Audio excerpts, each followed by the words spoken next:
Welcome back. WhatsApp smart ప్రపంచంలో తిరుగులేని రాజులా వెలుగొందిన app ఇది. ఈ అప్లికేషన్ వాడిని స్మార్ట్ ఫోన్ యూజర్స్ అంటూ ఉండరేమో. అలాంటి యాప్ కు ఇప్పుడు కష్టకాలం వచ్చింది. తాడిని దన్నేవాడు ఒకడుంటే వాడి తలదన్నే మరొకడు ఉంటాడన్నట్టు వాట్సాప్ కు ధీటుగా మరో యాప్ పుడుతోంది. లేటెస్ట్ గా ఎంట్రీ ఇచ్చి మార్కెట్ లో హల్చల్ చేస్తోంది ఈ యాప్.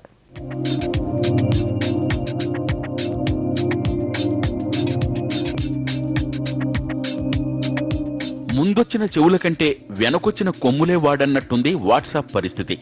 నిన్న మొన్నటిదాకా స్మార్ట్ ఫోన్ ప్రపంచంలో కొత్త ఒరవడిని సృష్టించిన వాట్సాప్ అప్లికేషన్ ఇప్పుడు మెల్లమెల్లగా కనుమరుగవుతోంది. యాప్ రారాజు వాట్సాప్ కొంపముంచుతోంది టెలిగ్రామ్. అదేంటి టెలిగ్రామ్ తాతల కాలం నాటిది కదా అనుకుంటున్నారా? పేరు పాతదే అయినా టెక్నాలజీ మాత్రం లేటెస్టే. ఇప్పుడిప్పుడే మార్కెట్లోకి ఎంటర్ అవుతూ సరికొత్త సంచలనం సృష్టిస్తోంది. స్పీడ్, సెక్యూరిటీలే ప్రధానంగా బెర్లిన్లో పురుడు పోసుకుంది ఈ అప్లికేషన్. రష్యాకు చెందిన పావెల్, నికోలాయ్ దీన్ని సృష్టికర్తలు. గతేడాది ఆగస్టులోనే ఇది రెడీ అయినా మార్కెట్లోకి రావడానికి కొంత టైం పట్టింది. ఇప్పుడు మాత్రం లేటుగా వచ్చిన లేటెస్ట్ ఎంట్రీతో అందరి చూపును తన వైపు తిప్పుకుంటోంది.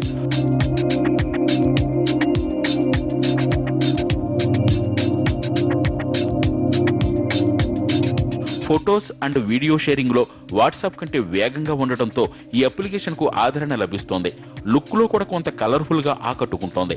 మరోవైపు మన మొబైల్ డివైస్ లో ఉన్న కాంటాక్ట్ లిస్ట్ లో ఎవరు టెలిగ్రామ్ యాప్ లో జాయిన్ అయినా వెంటనే పలానా వ్యక్తి టెలిగ్రామ్ లో జాయిన్ అయినట్టు నోటిఫికేషన్ చేరవేస్తోంది.